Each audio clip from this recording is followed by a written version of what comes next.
Hello everyone, welcome back to online study on. आज हम इस वीडियो में बात करेंगे बिहार सचिवालय का सेट नंबर 5 और उम्मीद करते हैं कि इससे पहले कि आपने बाकी के सभी सेट्स को ज़रूर देख लिया होगा। नहीं देखे तो प्लेलिस्ट चेक कर लीजिए, वहाँ पे आपको सारा सेट एक साथ मिल जाएगा। इसमें आपको 50 MCQ डेली देखने को मिलता है और ये जो कि बिल्कुल बिहार एसएससी के एग्ज़ाम्स के पैटर्न पर सारे क्वेश्चन को अरेंज किया गया। तो वीडियो के साथ एंड तक बने रहिए और बताइए कितना आप स्कोर कर पाते हैं। तो चलिए इस वीडियो को कंटिन्यू करते हैं। देखिए, पहला क्वेश्चन बनता है कि पैमाने की खोज ने यह सिद्ध कर दिया है कि सिंधु घाटी के लोग माप और तौल से परिचित हैं। यह खोज कहाँ पर हुई है? पैमाने की खोज कहाँ पर की गई है? तो राइट आंसर हो जाएगा ऑप्शन डी, लोथल। ठीक है, लोथल जो था सिंधु घाटी सभ्यता का बंदरगाह नगर था और यहाँ पे जो कि पैमाने की खोज भी की गई है और इस तरह से ये सिद्ध होता है कि सिंधु घाटी के जो लोग थे माप और तौल का भी प्रयोग करते थे। लोथल जो किस नदी के किनारे बसा हुआ था? तो भोगवा नदी के किनारे बसा हुआ था। ये चीज़ याद रखेंगे। क्वेश्चन नंबर 2 है कि भारतीय संविधान के निम्न में से किस अध्याय में जनता को गारंटी मूल अधिकार दिया गया, यानी मूल अधिकार प्रदान किया गया किस भाग में? तो सही संबंध हो जाएगा ऑप्शन बी, यानी कि भाग 3 के अंतर्गत 12 से लेकर के 35 तक सभी नागरिकों को, जनता को मूल अधिकार प्रदान किया गया। मूल अधिकार कहाँ से ग्रहण किया गया? संविधान में। ये यूएसए के संविधान से ग्रहण किया गया, ध्यान रखिएगा। और वर्तमान में टोटल कितने मूल अधिकार प्रदान किए गए हैं? तो टोटल 6 मूल अधिकार प्रदान किए गए। पहले 7 हुआ करता था, लेकिन 44वें संविधान संशोधन के द्वारा संपत्ति के अधिकार को हटा दिया गया 1978 में, तब जाकर के अब तक 6 वर्तमान में अधिकार स्थित हैं, यानी कि मौजूद हैं। जलियांवाला बाग नरसंहार पर कांग्रेस जांच समिति की रिपोर्ट के प्रारूप लिखने का कार्य किसे सौंपा गया था? लिखने का कार्य किसे सौंपा गया था? तो करेक्ट आंसर हो जाएगा ऑप्शन डी, महात्मा गांधी जी को दिया गया था लिखने का कार्य। ऑप्शन डी को टिक करेंगे। जलियांवाला बाग नरसंहार हुआ कब था? डेट के साथ याद रखना है, 13 अप्रैल 1919। ठीक है, 13 अप्रैल 1919। क्वेश्चन नंबर 4, निम्नलिखित में से कौन सही सुमेलित है? निम्नलिखित में से कौन सही सुमेलित है? एक तरफ कोशिकीय संरचना, दूसरी तरफ कार्य है। तो बताइए कौन किसके साथ सही तरीके से मैच कर रहा है? कौन किसके साथ सही तरीके से मैच कर रहा है? तो देखिए, यहाँ पे माइटोकॉन्ड्रिया कोशिकीय श्वसन का सक्रिय स्थल और ऊर्जा निर्माण होता है। ठीक है, राइबोसोम की बात करें तो प्रोटीन संश्लेषण का सक्रिय स्थल राइबोसोम को माना जाता है। सेंट्रोसोम कोशिका विभाजन में सहायक करता है, ये भी सही है। और अवर्णी लवक जिसको ल्यूकोप्लास्ट कहते हैं, खाद्य संग्रह में सहायक होता है। तो यहाँ पे चारों के चारों बिल्कुल सही तरीके से मैच किया गया, इसलिए करेक्ट आंसर ऑप्शन हम डी को टिक करेंगे। डी बिल्कुल सही होगा, सभी के सभी मैच कर रहा है। अगला प्रश्न कह रहा है कि गौतम बुद्ध का महापरिनिर्वाण कहाँ पर हुआ था? महापरिनिर्वाण का मतलब होता है मृत्यु। ठीक है, मृत्यु। तो गौतम बुद्ध का महापरिनिर्वाण किस स्थान पर हुआ था? कुशीनगर, देवरिया, उत्तर प्रदेश। कुशीनगर यहाँ पे सही आंसर ऑप्शन सी हो जाएगा। एक होता है महाभिनिष्क्रमण। महाभिनिष्क्रमण किसे कहते हैं? गृह त्याग की घटना को महाभिनिष्क्रमण कहा जाता है। और धर्मचक्र परिवर्तन किसे कहा गया? जो प्रथम उपदेश है उसे कहा जाता है धर्मचक्र परिवर्तन। तो प्रथम उपदेश इन्होंने कहाँ पर दिया था? सारनाथ में दिया था। ये ध्यान रहे, उत्तर प्रदेश के सारनाथ में। तो फ्रेंड्स, लास्ट टाइम मैं आपको बता रहा हूँ कि अगर आपने अभी तक ज्वाइन नहीं किया है, इस टेस्ट सीरीज को ज्वाइन कर सकते हैं, जिसमें आपको डेली बेसिस पे 75 क्वेश्चंस का प्रैक्टिस सेट देखने को मिलता है और लास्ट टाइम अपने प्रिपरेशन को थोड़ा सा बूस्ट कर सकते हैं। तो फ्रेंड्स, 75 क्वेश्चंस डेली प्रैक्टिस करने के लिए अगर आपको जुड़ना है इस टेस्ट में, तो 49 का पेमेंट करना होगा। दिए गए नंबर पर पेमेंट करके स्क्रीनशॉट इसी नंबर पर सेंड करिए, जोड़ दिया जाएगा।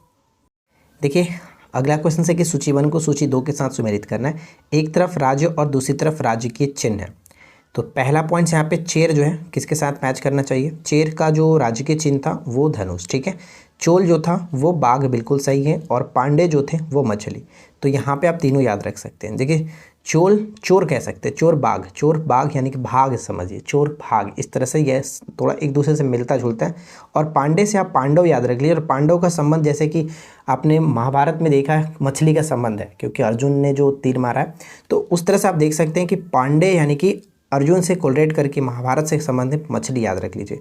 तो ये दोनों अगर आप याद रहेगा तो ये कन्फ्यूजन्स नहीं करेगा, चेर धनुष मार सकते हैं। तो यहाँ पे तीनों के तीनों बिल्कुल सही तरीके से मैच कर रहा है, इसलिए ऑप्शन ए हो जाएगा करेक्ट आंसर। योग दर्शन के प्रतिपादक कौन है? योग दर्शन के प्रतिपादक कौन है? तो राइट आंसर हो जाता है योग दर्शन के पतंजलि। पतंजलि ऑप्शन ए को टिक करेंगे। ठीक है, पतंजलि। भारत में धार्मिक प्रथाओं के संदर्भ में सनातन काशी संप्रदाय का संबंध किससे है? स्तनाकाशी जो है, स्तनाकाशी संप्रदाय का संबंध किस धर्म से होगा? तो जैन धर्म से करेक्ट होगा। जैन धर्म ऑप्शन बी को टिक करेंगे। जैन धर्म के वास्तविक संस्थापक महावीर को माना जाता है। जैन धर्म में टोटल 24 तीर्थकर हुए और अंतिम तीर्थकर महावीर ही थे। ठीक है, महावीर का जो चिन्ह था वो क्या था, सिंह था, सिंह। अगला प्रश्न कि शुष्क बुझे हुए चूने पर क्लोरीन की क्रिया से निम्न में से किसका निर्माण होता है। शुष्क बुझे हुए चूने पर अगर क्लोरीन गैस की क्रिया कराई जाती है तो ये किसका निर्माण करता है, विरंजक चूर्ण का। विरंजक चूर्ण ऑप्शन सी को टिक करेंगे। फ्रेंड्स, छोटा सा रिक्वेस्ट करूंगा कि वीडियो अगर आपको पसंद आए तो प्लीज़ वीडियो को ज़्यादा से ज़्यादा लाइक करिए, फ्रेंड के साथ शेयर करिए, और चैनल पे पहली बार आए हैं और सब्सक्राइब नहीं कर रखा है तो यहाँ सब्सक्राइब करके नोटिफिकेशन बेल आइकन को ऑल पे ज़रूर सेट रखिए ताकि नोटिफिकेशन आपको मिलती रहे। सुरेंद्रनाथ बैनर्जी द्वारा स्थापित उस संगठन का नाम क्या है जिसका 1886 में इंडियन नेशनल कांग्रेस में विलय हो गया था। इंडियन नेशनल कांग्रेस में 1886 में विलय हो गया था और सुरेंद्रनाथ बैनर्जी ने इसको स्टार्ट किया था Indian national conference. Indian national conference यहाँ पे राइट आंसर ऑप्शन डी। अगला प्रश्न है कि शहद का प्रमुख घटक क्या है। शहद का प्रमुख घटक क्या है, तो ऑप्शन डी पे जाएंगे। शहद का प्रमुख घटक यहाँ पे फ्रक्टोज हो जाएगा, फ्रक्टोज ऑप्शन डी। भारत की प्राचीन कला को पुनर्जीवित करने के लिए Indian society of oriental art की स्थापना किसने की थी। Indian society of oriental art की स्थापना किसने की थी, option C Abanindranath Tagore. Abanindranath Tagore option C पे जाएंगे। अगला प्रश्न है कि भारत की निम्नलिखित में से कौन सी जनजाति प्रोटो ऑस्ट्रेलियाइड प्रजाति से संबंधित है। प्रोटो ऑस्ट्रेलियाइड प्रजाति से संबंधित है, बताइए कि राइट आंसर क्या होगा। तो इसका सही आंसर हमारा बन जाएगा ऑप्शन बी, यानी कि संथाल। सबसे पहले मैं आपको बता दूं, ध्यान रखिएगा, जैसे कि अगर हम बात करें प्रोटो ऑस्ट्रेलियाइड और पूर्व दक्षिण प्रजाति जो है वो भारतीय जनजाति में भी सम्मिलित हो गया। जैसे इस प्रजाति के अंतर्गत अगर भारतीय जनजातियों की बात करें तो जैसे संथाल आता है, भील आ गया, कोल, चेचू हो जाता है, उरांव हो गया, मुंडा हो गया, तो यहाँ पे हम संथाल देख सकते हैं। संथाल ऑप्शन बी बिल्कुल सही आंसर बन जाता है। अगला प्रश्न है कि गांधी जी को किसने स्वाधान किया था कि वे मुस्लिम धार्मिक नेताओं और उनके अनुयायियों के कट्टरपन को प्रोत्साहित ना करें। प्रोत्साहित ना करें, किसने ये सावधान किया था, हसन इमाम। हसन इमाम ऑप्शन सी को टिक करेंगे। दक्षिण अफ्रीका में रहने की अवधि में महात्मा गांधी ने निम्न में से जिस पत्रिका का प्रकाशन किया उसका नाम क्या। महात्मा गांधी ने दक्षिण अफ्रीका से एक पत्रिका का प्रकाशन किया था जिसको हम किस नाम से जानते हैं, इंडियन ओपिनियन के नाम से जाना जाता है। इंडियन ओपिनियन ऑप्शन डी हो जाएगा। चलिए अगला प्रश्न है कि निम्न में से किस राज्य की सीमा बांग्लादेश से नहीं मिलती है।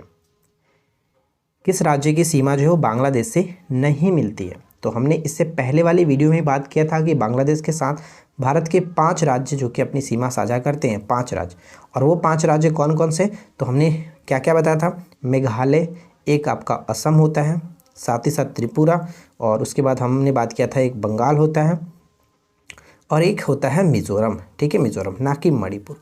तो हम यहाँ पे ऑप्शन डी को टिक करेंगे, मणिपुर नहीं होगा। अगला प्रश्न है कि 19वीं सदी के प्रसिद्ध पारसी जो समाज सुधारक थे कौन थे।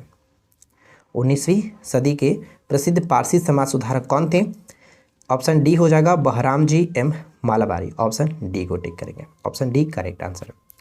अगला क्वेश्चन, भारत में दूसरा प्रशासनिक सुधार आयोग कब गठित किया गया था। तो पहला बात कर लेते हैं कि पहला कब गठित किया गया था। तो पहला 1966 में मोरारजी देसाई की सरकार में जो कि अध्यक्षता में कह सकते हैं कि गठन किया गया था। तो ये चीज़ ध्यान रखिएगा।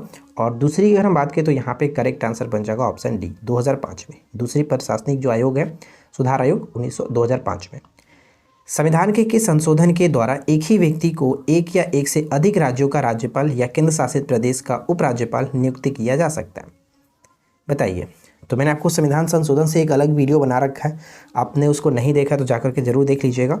सही आंसर हो जाएगा 7वां संशोधन अधिनियम। ठीक है, 7वां संशोधन अधिनियम, ऑप्शन डी को टिक करेंगे, बहुत इंपॉर्टेंट है। चलिए इसके बाद अगला प्रश्न है कि वैदिक काल में बलि शब्द का अर्थ क्या होता है।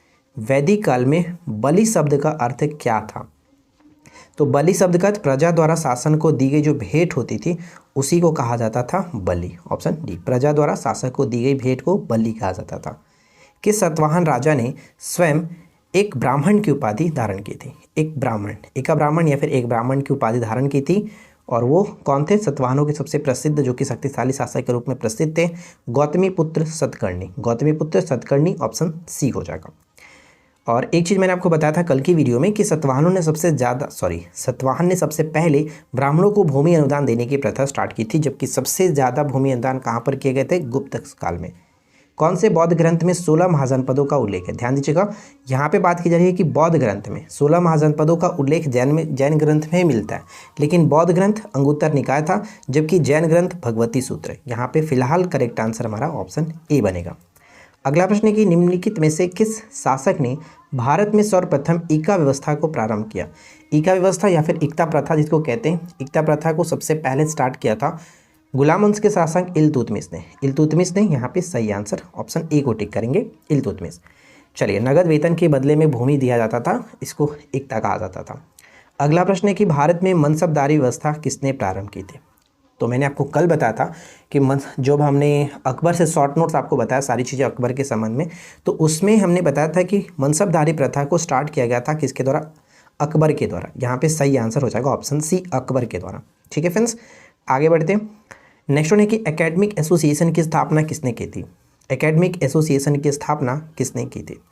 1828 ईस्वी में एकेडमिक एसोसिएशन की स्थापना किसने की थी? हेनरी विवियन डिरोजियो ने किया था। Henry Vivian Derozio. 1828 में ब्रह्म समाज की स्थापना भी 1828 में ब्रह्म समाज की स्थापना राजा राम मोहन राय ने किया था। ये चीज़ ध्यान रखिएगा, हो जाता है यार कभी कभी मिस्टेक। चलो, अगला प्रश्न है कि भारतीय इतिहास में 6 अप्रैल 1930 की तिथि मानी जाती है, जानी जाती है, किस लिए?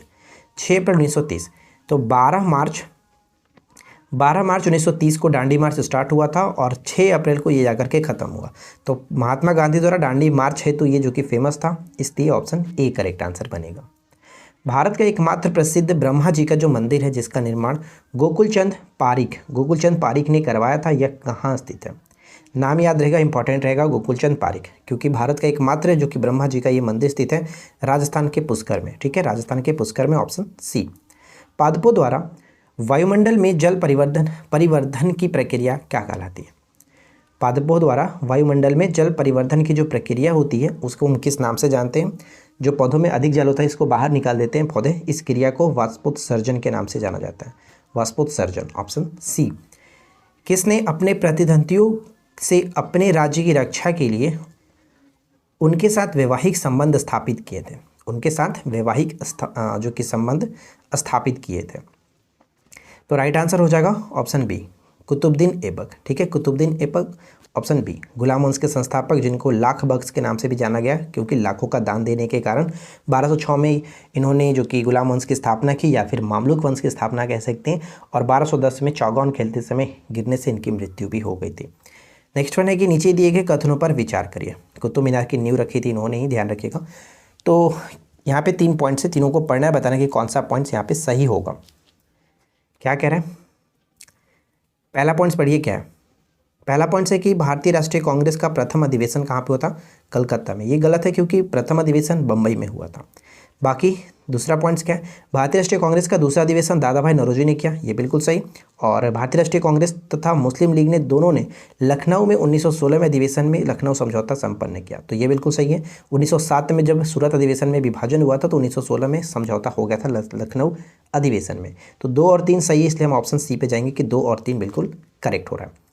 अगला प्रश्न है कि सम्राट शाह आलम द्वितीय ने ईस्ट इंडिया कंपनी को बंगाल, बिहार और उड़ीसा की दीवानी कब प्रदान की थी? तो ये बात तब की है जब 1764 का बक्सर का युद्ध हुआ। उस वक्त के बाद शाह आलम द्वितीय, जो कि मुग़ल सम्राट थे, इन्होंने ईस्ट इंडिया कंपनी के साथ इलाहाबाद की प्रथम संधि की 12 अगस्त 1765 और इलाहाबाद की दूसरी संधि 4 दिन के पश्चात 16 अगस्त को हुआ था, जो कि अवध के शासक शुजाउद्दौला और ईस्ट इंडिया कंपनी के बीच हुआ था। तो दोनों याद रखिएगा। चलिए, इसके बाद अगला प्रश्न है कि प्लासी सौदा था जिसमें बंगाल के धनी लोगों और मीर जाफर ने नवाब को अंग्रेजों को बेच दिया। ये कथन किसका है? तो ये कथन है के.एम. पडिक्कर का। के.एम. पडिक्कर, ऑप्शन डी हो जाएगा। अगला प्रश्न बनता है कि द बंगाली अखबार की स्थापना 1879 में किस क्रांतिकारी ने की थी? द बंगाली अखबार की स्थापना 1879 ईस्वी में किस क्रांतिकारी ने की थी? तो बिना ताज के बादशाह के रूप में जो फेमस है सुरेंद्र नाथ बैनर्जी, इन्होंने किया था, ऑप्शन ए हो जाएगा। कौन से अनुच्छेद के अंतर्गत भारत का सर्वोच्च न्यायालय नागरिकों के मौलिक अधिकारों की रक्षा करता है? कौन सा अनुच्छेद के अंतर्गत भारत का सर्वोच्च न्यायालय नागरिकों के मौलिक अधिकारों की रक्षा करता है? नागरिकों के मौलिक अधिकारों की रक्षा करता है कौन? तो आर्टिकल 32। जबकि अगर हाई कोर्ट की बात करते हैं तो वहाँ पे 2 to 6 हम करते हैं, 2 to 6। आगे बढ़ सकते हैं। अगला प्रश्न है कि अरक्तता, जिसको हम लोग एनीमिया के नाम से भी जानते हैं, अरक्तता निम्न में से किन विटामिन की अल्पता यानी कि कमी के कारण होती है? कमी के कारण होती है। तो यहाँ पे करेक्ट आंसर हो जाएगा ऑप्शन बी, यानी कि B6 और B12। B6 को पैराडॉक्सिन के नाम से जानते हैं और B12 को साइनोकोबालामिन के नाम से जाना जाता है। और एक प्रश्न पूछा जाता है हमेशा कि किस विटामिन में कोबाल्ट होता है, तो विटामिन B12 में ही कोबाल्ट होता है, साइनोकोबालामिन यानी कि कोबाल्ट। अगला प्रश्न बनता है कि महात्मा गांधी ने निम्नलिखित में से किस स्थान पर हरित पुस्तिका जारी की थी? हरित पुस्तिका को जारी किया था किस स्थान पर? राजकोट। ठीक है, राजकोट करेक्ट आंसर बन जाता है। महाड़ सत्याग्रह का नेतृत्व किसने किया था? महाड़ सत्याग्रह का नेतृत्व किसने किया था? ये बात 1927 की है, महाराष्ट्र में ये हुआ था महाड़ सत्याग्रह। और इसकी अध्यक्षता कह सकते हैं या फिर ये किसके नेतृत्व में हुआ था? तो भीमराव अंबेडकर जी के नेतृत्व में हुआ था। ऑप्शन बी को टिक करेंगे। चिपको आंदोलन के संबंध में क्या सही है? चिपको आंदोलन के संबंध में क्या सही है?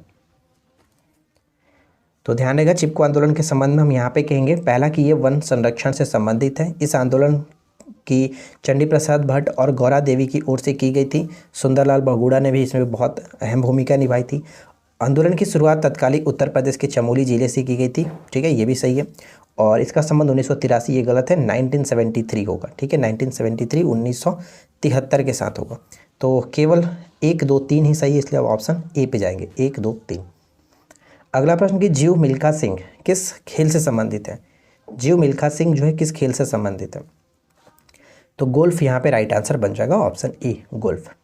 नीति आयोग के संबंध में विचार करें। तो यहाँ पे देखिए नीति आयोग के संबंध में 3 पॉइंट्स है, तीनों को पढ़ना है, बताना है कौन सा सही है। तो चलिए स्टार्ट करते हैं। पहला कि वर्ष 2015 में नीति आयोग अस्तित्व में आया। तो पहले जो कि योजना आयोग था, जिसकी स्थापना 15 मार्च 1950 को की गई थी, इसके स्थान पर नीति आयोग को लाया गया था 1 जनवरी 2015 से। तो पहला सही है। यह एक संवैधानिक निकाय है, ये बिल्कुल सही गलत है, क्योंकि इसका चर्चा संविधान में नहीं है, एक कॉन्स्टिट्यूशनल बॉडी नहीं है, तो इसका संविधान में कोई जिक्र नहीं है। इस वजह से ये संवैधानिक निकाय तो बिल्कुल भी नहीं है, इसलिए ये गलत है।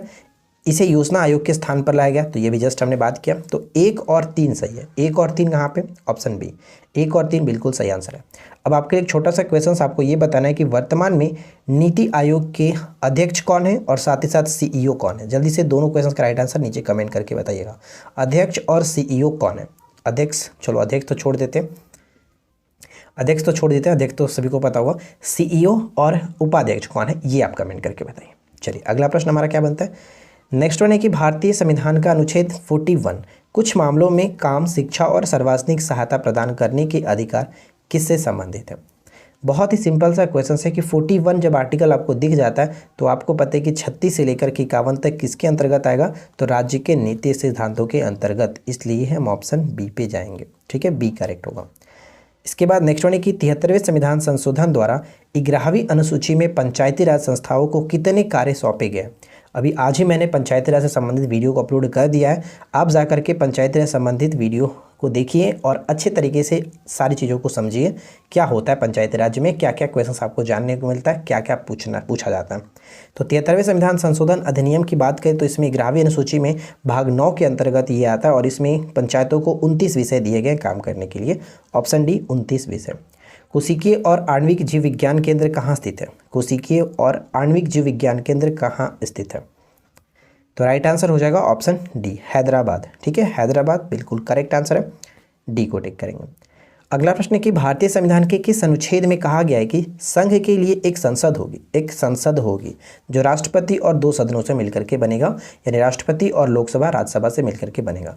तो संसद यानी हमने एक छोटा सा तरीका याद रखा है सरल, स से संसद, र से राज्यसभा, ल से लोकसभा, यानी संसद यानी 79, ये 80 और 81, संसद का गठन 79 के तहत होगा, इस वजह से ऑप्शन हम बी पे टिक करेंगे। ठीक है, बी करेक्ट है। वैश्वीकरण का मतलब क्या होता है?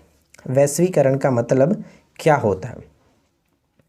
तो ध्यान रखना है कि वैश्वीकरण का मतलब हो जाता है, ऑप्शन हम यहाँ पे सी को टिक करेंगे, घरेलू अर्थव्यवस्था की वैश्विक अर्थव्यवस्था के साथ जब एकीकरण होने लगता है, इस वजह से हम इसको कहते हैं वैश्वीकरण। ऑप्शन सी हो जाएगा राइट आंसर। चलिए आगे बढ़ते हैं और नेक्स्ट क्वेश्चन देखते हैं। क्वेश्चन नंबर 46 कह रहा है कि सिंह और मयूर नृत्य भारत के किस राज्य का एक लोकप्रिय नृत्य है। बताइए कि सिंह और मयूर नृत्य का संबंध जो है वो किस राज्य से हो जाता है। इस प्रश्न का राइट आंसर क्या बनेगा, तो ध्यान दीजिएगा कि सिंह और मयूर नृत्य का संबंध हो जाता है। हम यहाँ पे ऑप्शन बी पे जाएंगे, ठीक है। ऑप्शन बी यहाँ पे बिल्कुल सही आंसर होगा, अरुणाचल प्रदेश को टिक करेंगे, ऑप्शन बी बिल्कुल सही होगा। अगला क्वेश्चन क्या बनता है, नेक्स्ट क्वेश्चन है कि निम्न में से कौन सा राष्ट्रीय उद्यान उन संबंधित राज्य के साथ गलत संबंधित है। बताइए इस प्रश्न का राइट आंसर क्या बनेगा। तो यहाँ पे देखिए सभी को अगर हम अच्छे तरीके से देखेंगे तो मोलेलम राष्ट्रीय उद्यान का संबंध ये गलत है, क्योंकि ये गोवा के साथ होगा। मोलेलम राष्ट्रीय उद्यान गोवा के साथ होगा, ये पॉइंट यहाँ पे गलत है, गोवा होगा। जिम कॉर्बेट उत्तराखंड, काजीरंगा असम और पखोई वन्यजीव अभ्यारण्य जो है ये आपका अरुणाचल प्रदेश। तो सभी के सभी बिल्कुल सही, लेकिन ए गलत था, इसलिए हम ऑप्शन ए को टिक करेंगे। देखिए अगला सवाल क्या कह रहा है कि टुरसोक्स नामक घास का मैदान निम्नलिखित में से किस देश में स्थित है। टुरसोक्स का संबंध कहाँ से होगा, तो ऑप्शन ए हो जाएगा, यानी कि न्यूजीलैंड बिल्कुल सही होगा, तो ऑप्शन डी को टिक करेंगे, केवल एक। टुरसोक्स नामक जो घास होता है वो न्यूजीलैंड में मिलता है, तो केवल और केवल डी को टिक करेंगे, एक। अगला प्रश्न है कि मोत्सुमोंग जो त्यौहार है वो भारत के किस राज्य में मनाया जाता है। मोत्सुमोंग त्यौहार भारत के किस राज्य में मनाया जाता है, मोत्सुमोंग। तो मोत्सुमोंग का संबंध हो जाता है नागालैंड के साथ, ऑप्शन बी को टिक करेंगे। अच्छा एक प्रश्न और याद रखिएगा, हाल ही में एक फ्रेंड ने एग्जाम्स दिया था, जो कि अभी हाल ही में चर्चा हो रहा था कि उनके एग्जाम्स में क्वेश्चन आया था राउत, ठीक है। राउत जो नृत्य होता है वो यादव जो कि कह सकते हैं समुदायों के द्वारा दीपावली के अवसर पर मनाया जाता है राउत। तो राउत का संबंध होता है छत्तीसगढ़ के साथ, ध्यान रहेगा छत्तीसगढ़ नृत्य के साथ, ये चीज़ याद रखेंगे। अगला प्रश्न जो कि आज की इस वीडियो का आखिरी प्रश्न है, और उम्मीद करते हैं कि वीडियो को आपने लाइक और चैनल को सब्सक्राइब जरूर कर लिया होगा। अबोहर वन्यजीव अभ्यारण्य किस राज्य में स्थित है। अबोहर वन्यजीव अभ्यारण्य भारत के किस राज्य में स्थित है। तो राइट आंसर यहाँ पे बन जाएगा ऑप्शन डी, पंजाब बिल्कुल करेक्ट होगा। तो फ्रेंड्स उम्मीद करते हैं कि वीडियो आपको अच्छा लगा होगा, और आज के क्वेश्चन जो थे वो काफ़ी अच्छे लेवल के क्वेश्चन थे, तो ज़रूर आप लोगों को मज़ा आया होगा। वीडियो कैसा लगा नीचे कमेंट करके जरूर बताइएगा। वीडियो पसंद आया तो लाइक एंड शेयर जरूर करें, चैनल पे पहली बार हो तो सब्सक्राइब करके नोटिफिकेशन बेल आइकन को सेट कर लीजिए यार ऑल पे, ताकि आपको कोई भी वीडियो मिस ना हो। तो मिलते हैं हम लोग नेक्स्ट क्लास में। Thanks for watching, keep learning, have a good day.